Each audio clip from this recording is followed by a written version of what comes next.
Good morning, Ram fam, and welcome to this week's edition of the Saturday Spark, where I hopefully can give you a little training inspiration for your Saturday morning meeting. So last week, we talked about the importance of a clear and constant communication between the sales desk and the BDC manager.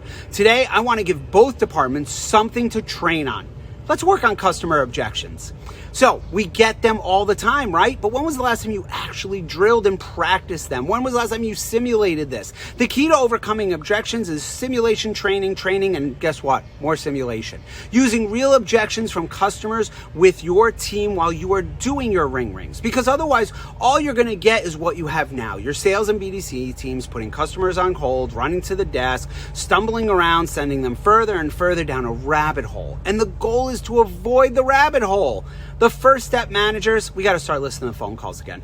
This isn't a time to test showroom objections again and again. We do it all the time. We need over the phone objections. We want the objections that people are using over the phone in real world. Things like, we've decided to hold off for a while, or the price or payment is too high, or I want to see what inventory you might have come in the near future. Before I come back in, I want to make sure you can beat the numbers I got at your competitor.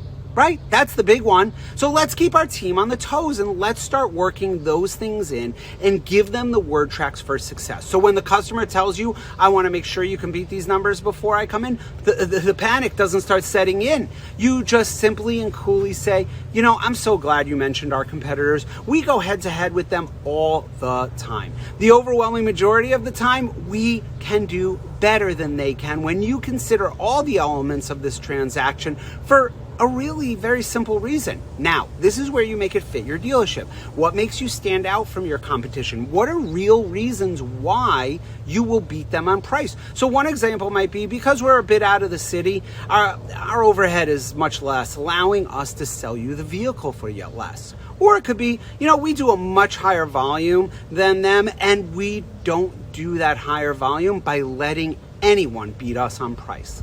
Then remind them what truly sets you apart from your competitor, because it can't all be about price. In addition to our lifetime oil changes, the best thing you get is me looking after you and your car for the next few years. And I don't see any chance that I'll disappoint you in the end. And I'm gonna definitely not lose your business to our competition over price. When is a good time for us to get together? As a matter of fact, what are you doing right now?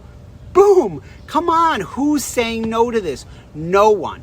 Okay, this morning, I want to give a shout out to someone who's been doing this. I walk into their store, Grossman Chevrolet in Connecticut, Chris Champagne, the manager, doing ring rings with them every single morning using real objections that he hears over the phone, just like we discussed. So, push your team to do what Chris does every day. Make the ring ring as realistic as possible to your dealership and your customer demographic. I promise you're going to save many deals and drive more traffic to the showroom. Don't forget, pages 70 to 76 of the Adapt VT manual has all your objection handling techniques. Get out there, ring, crush it today. See you next week.